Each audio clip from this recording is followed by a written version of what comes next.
Hello, my name is Edward Haletki and I'm with TVP Strategy. What I'm going to talk about is continuous, everything. You've heard of continuous integration, continuous deployment. Well, we're going to do continuous security and continuous testing and continuous anything else you can think of. But what we're approaching it from is a very different area. You can see some of this on www.tvpstrategy.com. And this doesn't work. Okay.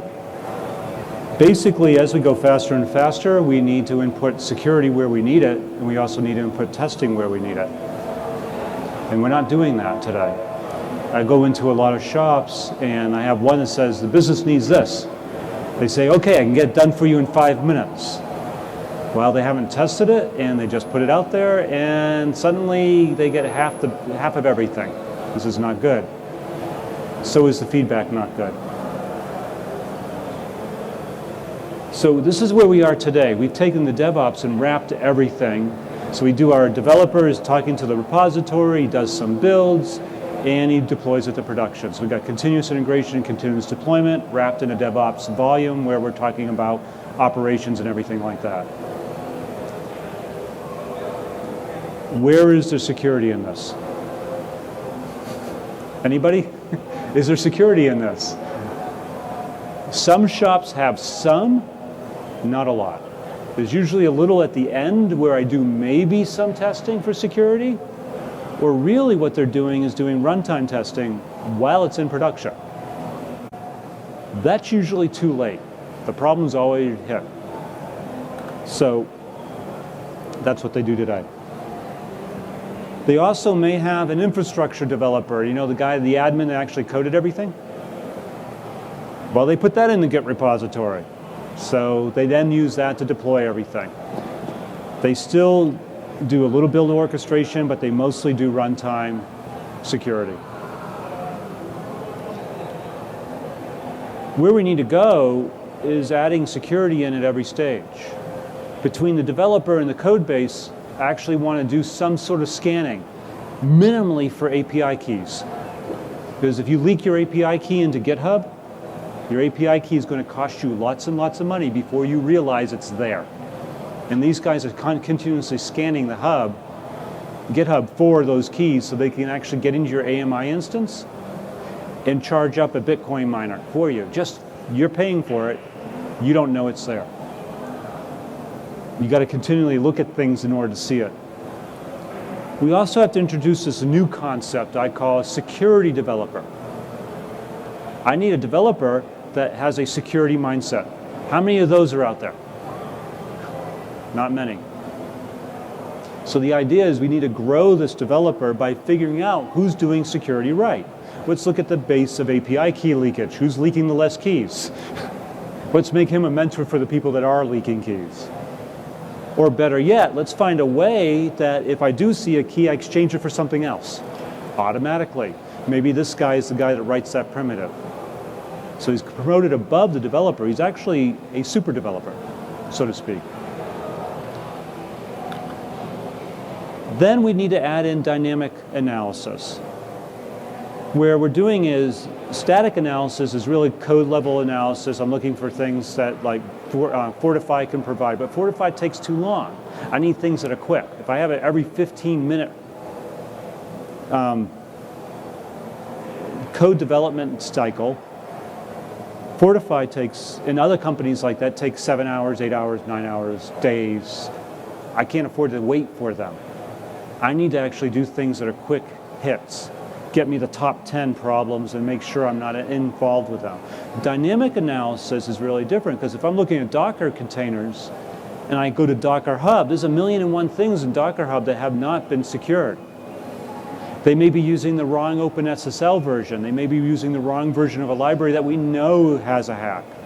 So I need some level of analysis to not only look at the code I've done after it's been built, but I need to look at the stuff being pulled in for that build and say, hey, does this meet my requirements for security? At least code levels. So I need levels of some level of dynamic analysis of what I've already built. And this is before I even run it.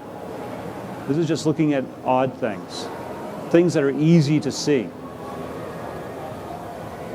Then After I build it, I want to run through a series of tests. And by the way, this is happening continually, all of these pieces, because the developers don't just work and stop. They continually do effort. So you need to continually do the security. And you got to continually wrap it around with some sort of DevOps to improve the process. So part of security, I need to do functional testing. I need to do web scale testing. If I have somebody that does 4 billion queries a day, I better well test at least 200,000 sessions per minute. Well, actually, that would be 1.4 million sessions per minute to get an idea whether or not even the production environment will fall down. Then I need to wrap a policy around that says, okay, how do I do my testing? I need to pull in threat feeds. I need to pull in costing feeds. I need to pull in everything to say, hey, let me bring this in and rearrange my testing automatically so that I'm hitting the top problems right away. Because again, it's all about speed. I want to get the top problems fast. I want to fail quickly, in other words. Or I want to succeed very, very quickly. So this has to be continuous as well. I'm constantly doing this testing on every build, and I'm constantly doing this, but in parallel. I'll do my functional tests, web scale tests all at the same time, and I may do long tests and short tests. The short tests are the ones I get done in that 15-minute window. The longer tests may take a couple hours, so I actually may end up doing it's like, okay, 15-minute test, great. Roll it out. An hour test comes back, major failure. I look at my policy, I look at other things to say, am I actually even making that request? If those requests are made a lot, roll back. Has to happen. So it's all in together in some way. So what I need to wrap this all with is analytics. Some sort of quality score based on my testing, the threats, the static and dynamic analysis I'm constantly doing. Once I get that number, I can actually figure out which developers are the ones that are doing the job so well. I want them to be the security developer. I want to give them all the background, all the tools they need. I want to make them mentors. I can then promote from inside. These people are hard to find. You need to promote from inside. I also can say these people are doing testing so well, the test developers. They're not writing every test. They're capturing data and allowing the functional testing tool and the web scale testing tool to automatically edit that on the fly. They may have to script it a little bit to actually say, take this PCAP file and put in fuzzing. And I can use the language of the test tool. And it all happens automatically. So test developers are not actually doing just write a test. They're capturing data and writing scripts to actually manipulate that to do 6,000 different security tests. And then I take that and I say, okay, let me do that web scale, let me do that functional scale, and everything works. But I need those analytics to pump back in data of what I need to figure out who these people are, who's doing a good job. And I also need to know, is this really working, and how can I improve it? And lastly, I need to say, okay, I found a problem. What do I do?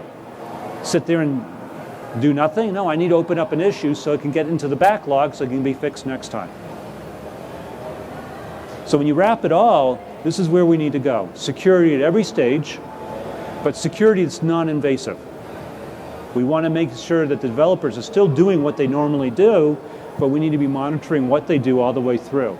And once I have issues, and once I have this level of analytics, I can actually track back breaches to the changes in code, which increases my chance of actually solving the problem and getting to the source of the breach easier.